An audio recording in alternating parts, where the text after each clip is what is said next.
This is Bill Starkey, the Commander-in-Chief of the KISS Army. When I started doing Makeup of an Army years ago, telling all our stories about being KISS fans, there was no way I could do it without hearing from this guy. We've all heard his story, but I thought it would be great to get it directly from him, unedited and uncut. Now, I've stopped filming Makeup of an Army, but this footage was literally sitting on my computer for maybe 2 or 3 years, and I think it's time that we release it. So sit back, grab your popcorn, and enjoy this interview with the Commander-in-Chief of the KISS Army, Bill Starkey.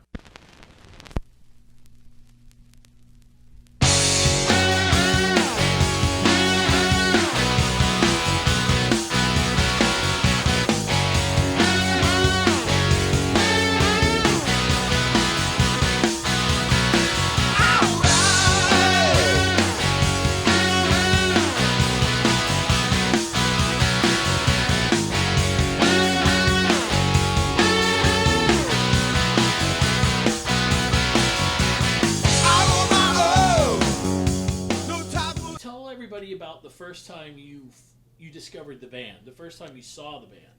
The first time I saw anything of the band, I was at my breakfast table, and we had a TV Guide insert thing for our newspaper.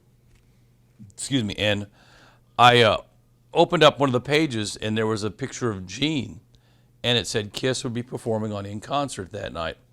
And the picture alone got me. I mean, I never seen anything like it. I had no idea it was a band, but it was. So, didn't think anything of it. Went to school that day. Later came home, and I always watched In Concert on Friday nights because that was the only time you could see live acts. And I was actually tuned in to see Foghat and forgot all about the picture I'd seen in the newspaper thing in our newspaper that morning. And Foghat played, and they were everything I expected. And then KISS came on. I was just blown away, and I thought they were an English band. I thought they were they had something about them. To me, they looked like a band that had been around a long time that I just didn't know about, which I kind of was surprised by because I still read the rock magazine, Circus and Cream, and that kind of stuff. I was very lucky because living in Terre Haute, Columbia Records made most of the vinyl in the country at that time, and my dad worked for them, and he worked for the Warner Brothers account, and all he was is he worked in a warehouse as an expediter. Occasionally I would get records. I inquired about KISS, and he was able to get me the first album, and it wasn't long where he was on the phone a lot of times to the people at Casablanca and all that, and he'd tease me, and he never told me what to listen to or what I should be listening to, but he always would joke and say, well, we sent out so many copies of Todd Rundgren this time, or we sent out so many copies of the Doobie Brothers, but this is who you want to listen to. And I said, yeah, and he says, well, we're just not selling a lot of those. I just want you to know that. So occasionally he would tease me, and he'd come back from work, and he'd say, you know, your band is touring a lot, and but it's not, the records, we're not pushing the records, we're not shipping them.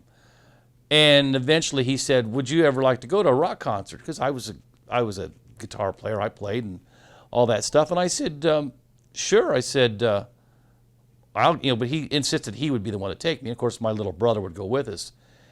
And at that time, of course, being with Warner Brothers, the band he suggested or thought, and because of what I liked and what the availability would be Deep Purple. So we were going to go to Indianapolis to see Deep Purple. At that time was Market Square Arena. And I remembered that and thought we agreed to that. And eventually something happened, and he didn't get the tickets soon enough, and there were no tickets available. So he joked with me, and he said, well, he goes, I'm sorry that didn't happen. He said, would you like to go see that other band, KISS? And I said, well, where are they going to be? And he said, they're going to be in Evansville.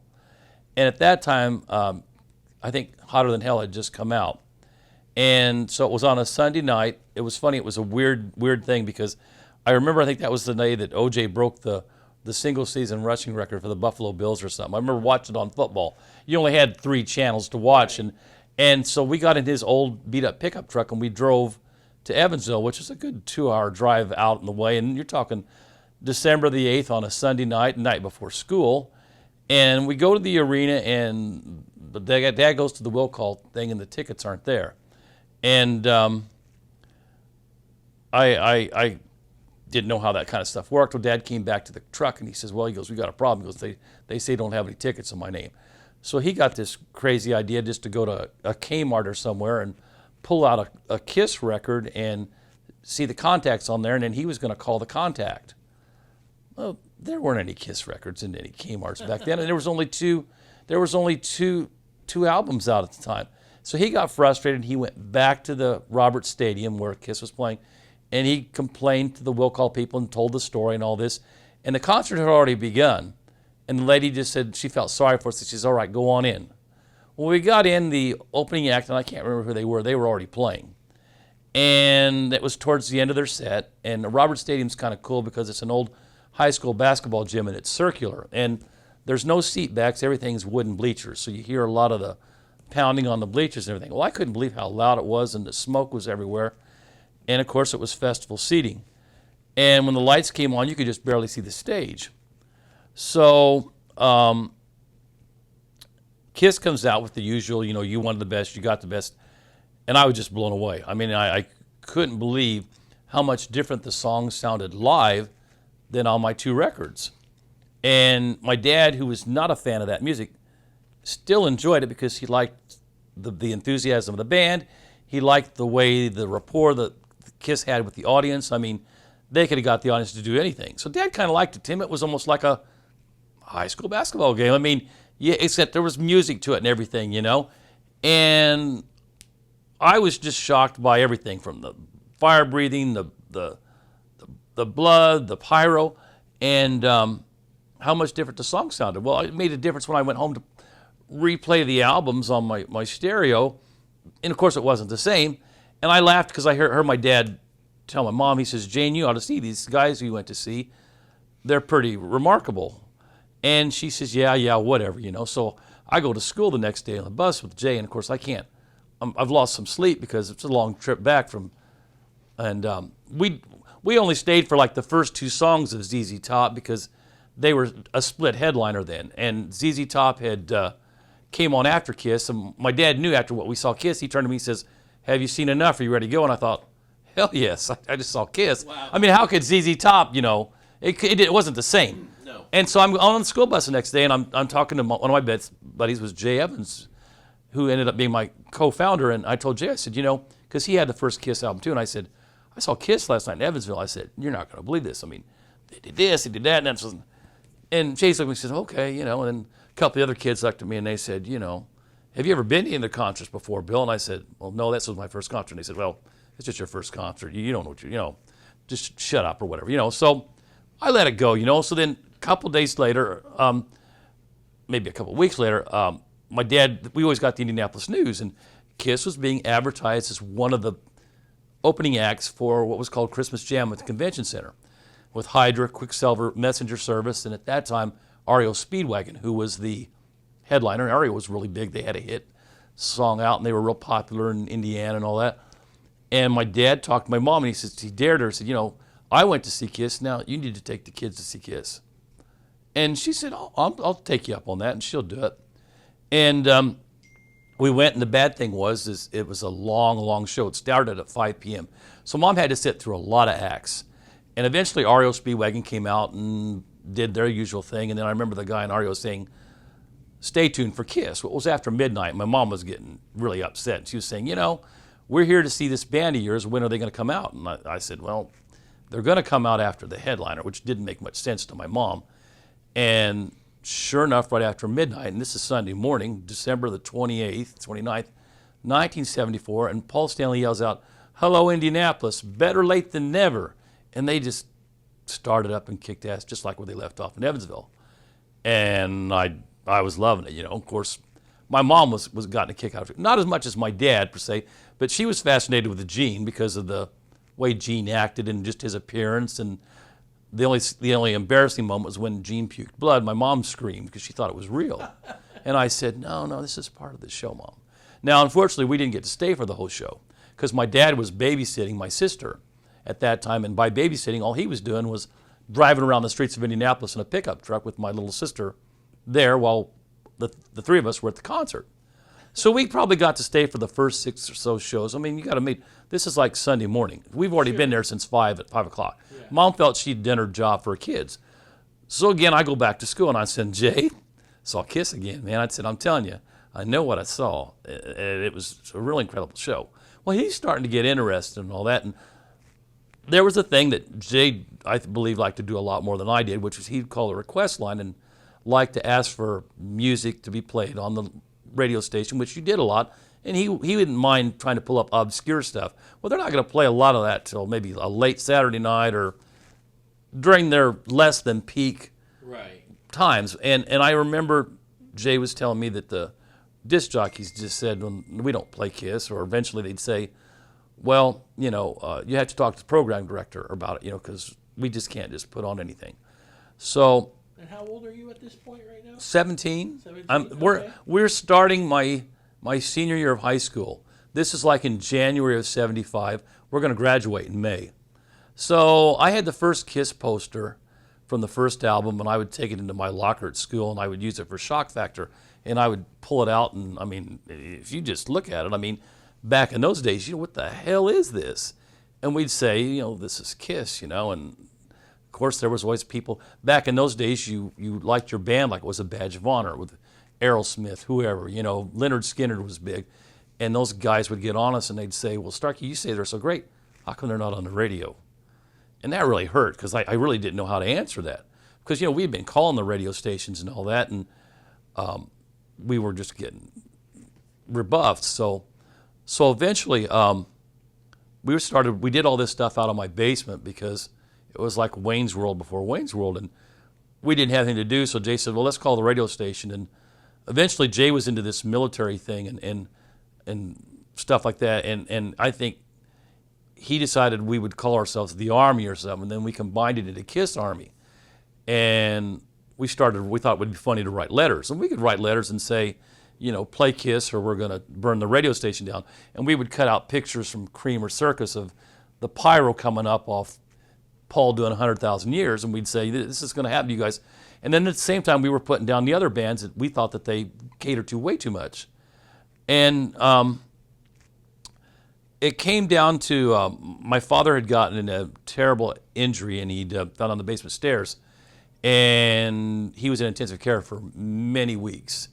And while I was sitting there in the hospital ward down in the waiting room one day, because that's where we had to go after school, somebody laid an Indianapolis paper out there, and I just happened to chance go through there, and I was blown away. It was this Kiss with Rush in April at the convention center. And I thought, wow, they're headlining now.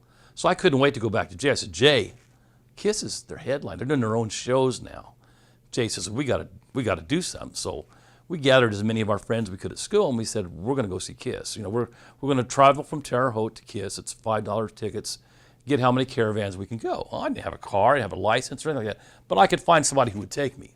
So we took as many kids as we could in 3 carloads, and all from my high school graduating class, the ones that were, quote unquote, the believers or whatever. And of course, we were also the people that took a lot of crap from the other people who just thought we were wrong or weird or, whatever. And went to the show, and it was incredible. Status Quo opened up.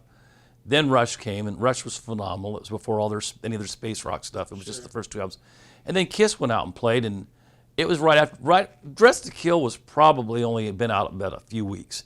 I don't even think they played Rock and Roll All Night when we saw them. Wow.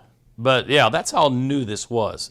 But everybody that went with me was just blown away. I mean, it was incredible. Jay talked me into standing to go to the stage with him because I was normally a passive kind of let's sit in the seat kind of thing. No, but Jay says, no, let's go. We're going to stand on Gene's side because he had this infatuation with Gene. He just, mine was more with Ace at the time because I thought Ace was pretty cool because he was, the laid back, but he was a hot guitar player, Paul was too flashy for me, so, and then Peter was behind the drums. If you liked the drums, you had your own favorite guy. Sure. And so we stand by Gene, and Jay just loved it. And then we come back to school the next day, and Jay and I, we passed each other in lockers, and Jay goes, "Can you hear?" And I said, "Not very well." And Jay goes, "Hey, this is really great." And I said, "No, it's not. I mean, how are we going to get through the rest of the day? You know, my ears are still ringing, you know?" But everybody that went with us was just blown away by it. So now we had other people calling the radio station as the KISS Army and just saying stuff. Well, they were kind of getting tired of us over at WVTS, I think, and they would start doing strange stuff like one time they played the Love theme from KISS, which is an instrumental off the first album, waiting to see what we would do. And, of course, we called the station and said, "What did you do?" And they said, "Well, you keep wanting KISS songs, and we did that." We said, "We don't want you to play that. I mean, you need..." But we knew they were just screwing with us. Right. I mean, that's what it was now. It was a big game. And then eventually one of the disc jockeys spoke up and said, "Well, we actually think we threw the albums away. Rich threw the albums away." So eventually we would call Rich Dickerson, who was the program director. And I don't know if it was me or Jay, probably Jay, that talked to Rich. And Rich said, as far as he was concerned, KISS was a mediocre Bachman-Turner Overdrive. Well, that was low for us. I mean, we were thought, there's not a mediocre Bachman-Turner. So the war was pretty much on. And all this went on, and it got kind of weird because as we started to graduate, and I won't say we went our separate ways in June and all that, but Jay had to get ready for college. I had no plans because I didn't know what I was doing. But I still continued to, write the letters or whatever, probably not as pronounced. Well, something cool happened, like in August, we had another radio station come into town, and not quite as hot as this one, but they were a little bit more open to playing new stuff. And I met with their disc jockey and told him what we thought, and we thought maybe a little bit of friendly competition, maybe something would happen. But they had the way that they could play like a lot of KISS and not get in any trouble, where WVTS would probably be more regimented. The best thing that happened to us, though, was in September because Kiss Alive came out. And Kiss Alive was the perfect timing, and the more obscure stations started to play more of the cuts. Well, eventually, this was like late September, we found out that Kiss was coming in November.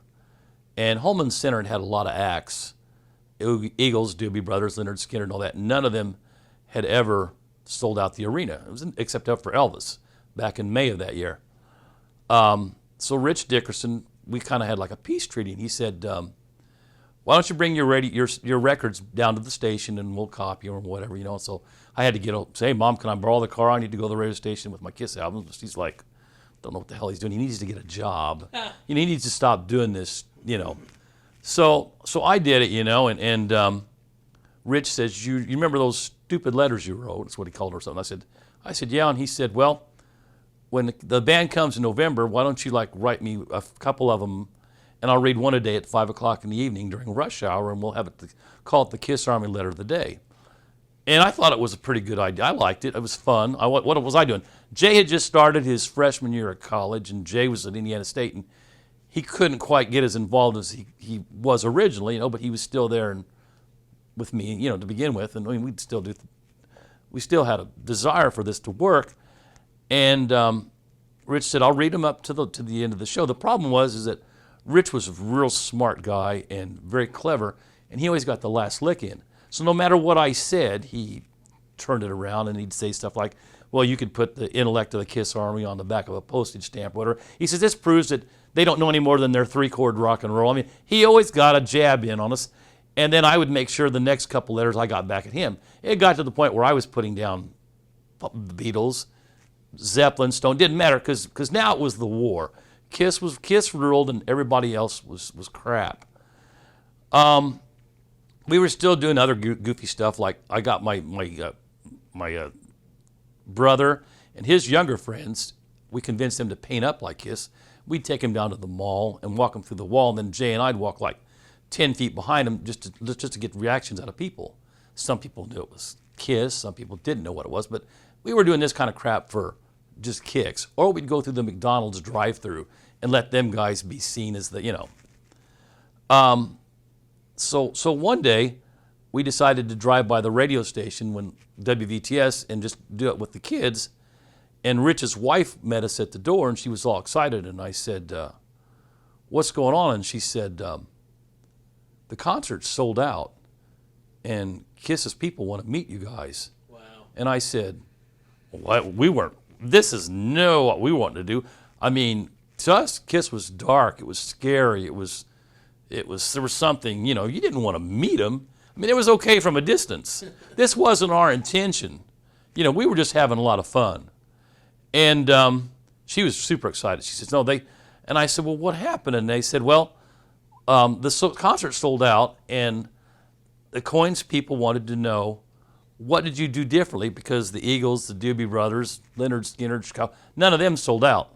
And all they could say was some dumb kids and his friends were writing letters and calling themselves the Kiss Army. And, I just was floored because, what else? I mean, that wasn't what our intention was. So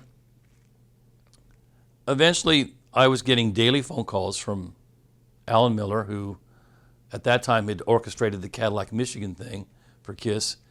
And he wanted plans to get together and make Terre Haute somewhat of a Cadillac thing. With a marching band, people painted up, the mayor painted up and all that. And at that time, Cadillac was new to me. I had no idea what Cadillac was. I mean, I'd heard about it, but he never gave me a lot of details. Well, a lot of the stuff we planned just didn't work. I mean, it just didn't work. I couldn't get a band. I couldn't get the mayor to do anything. I mean, we were able to get the key to the city and stuff like that. And they were able to get a Jeep Caravan to meet Kiss at the airport. And we had a meet at the airport, which was kind of cool, for like maybe almost 300, 400 people. And the weather was horrible. And Kiss got up on Jeeps and stuff and entertained everybody. And eventually drove to the radio station to be disc jockeys at the radio station a year ago that wouldn't even play their music, and feuded with them. And everything was just a whirlwind for me. I couldn't believe, they put a jacket on me and some kind of a hard hat, the Coins people did. And you're going to go here, you're going to do this, you're going to do that. And okay, I'll just do whatever I need to do because I don't know what's going on. Because originally they'd sent me a letter and Miller told me they wanted the Kiss Army to be run out of Terre Haute, and more than likely I would be running it. And which was fine for me because I had no plans for anything. Right.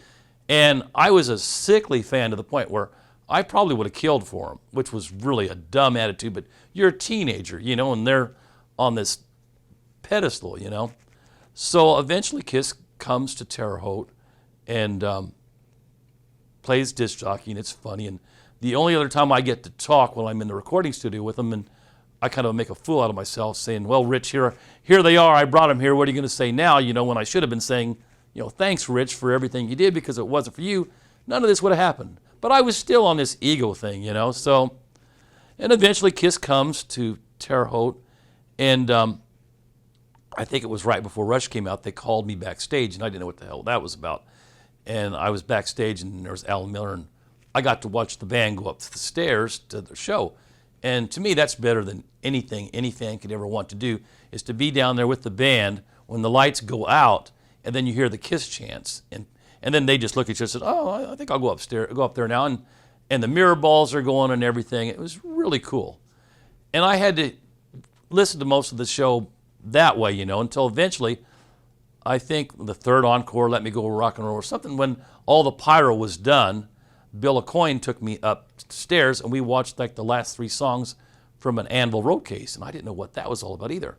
Well, eventually Paul stops the show and he gives a plaque to me for the Kiss Army, and then he gives a plaque to Rich Dickerson to give to Holman Center to commemorate the Kiss Army. And it was amazing looking out at the people in the audience. A lot of us were the same people that were giving me crap about Kiss. Nice. And then there they were congratulating me. I mean, it was just surreal. And that night it was really shocking because Junior Smalling, who I had to talk to, and Junior said, here's where the after party is, and do this and do that, whatever else. And I think he even told me to go gather some fine girls. Well, I couldn't get anybody for the prom, so I couldn't get anybody for a Kiss thing. But I was going to get the kids that helped me do all this, my brother and his friends, and of course Jay, and we were all going to go to the after party. And the bizarre thing for that was we were going to get to see Kiss without their makeup off, which was a religious experience in itself. Right. So you saw Kiss at this party, Right. no makeup. Right. Wow. And I had no idea what they sounded like, looked like, or anything. And the amazing thing is when we were eating pizza, and I think that unfortunately the band either thought I was upset or something, because I remember Gene coming up to me eating pizza, and he had this cheese-colored scarf on, and he goes, "You know we're not all assholes in this business." And I didn't know what he meant by that, you know? And then we talked for a little bit. And here's funny. You wait to see the guys like this, or, you know, you don't really plan on it. And what's the first thing I ask Gene, or we don't ask? We want to know, hey, what's the second line in Deuce? He goes, "Get up and get your grandma out of here, you know, pick up." I'm like, what the hell did we ask that for, you know? And then eventually Paul comes by, and he sits with us, and he's nothing like Kiss Alive. I mean, you know, and we're like so blown away that, you know, here's Gene's like a professor, and Paul's, you know, nothing like rock and roll party tonight, you know, and nothing like that.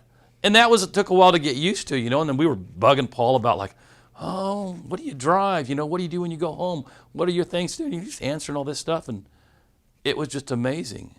And I went home that night, and my mom, who kind of wondered about all this deal where I was doing the promotion stuff and what was going to come of it and all that, and she put a big banner across my bedroom thing about how proud she was of me. That's awesome. Yeah.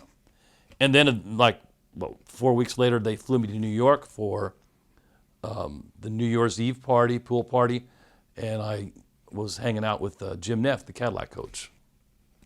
So that was January. That was all January '76. That's amazing.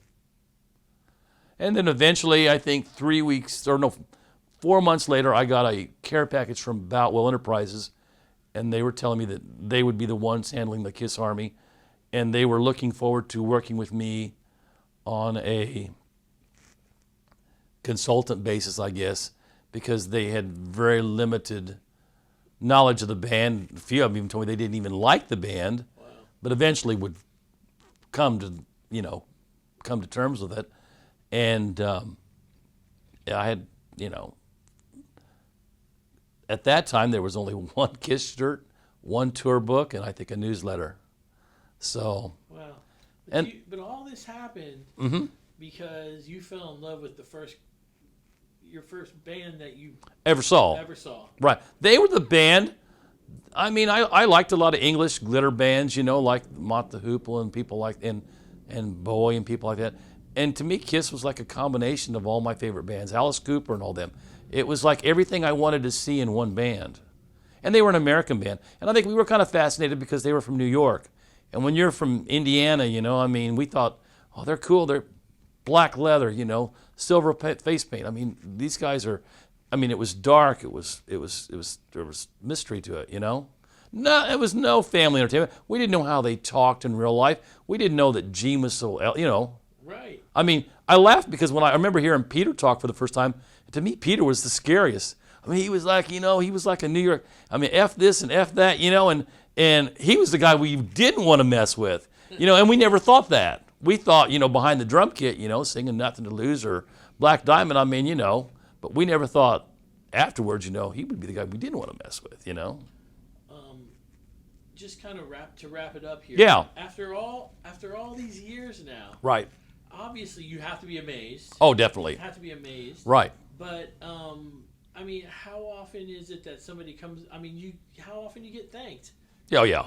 Thanks, Bill. You're the commander-in-chief of the Kiss Army. And it's weird to get thanked for something that you were just really lucky in. I mean, like if you fell into a pot of gold or something like that, there wasn't a whole lot of effort involved or whatever. I mean, that's hard for me to get, you know. I mean, I understand people are very appreciative of things, and it's a good story, and it is the way it is. And you know, I don't regret anything. There was a lot of people to thank. A lot of people had to do certain things. A lot of things had to happen. Kiss Alive had to come out, you know, for this to work.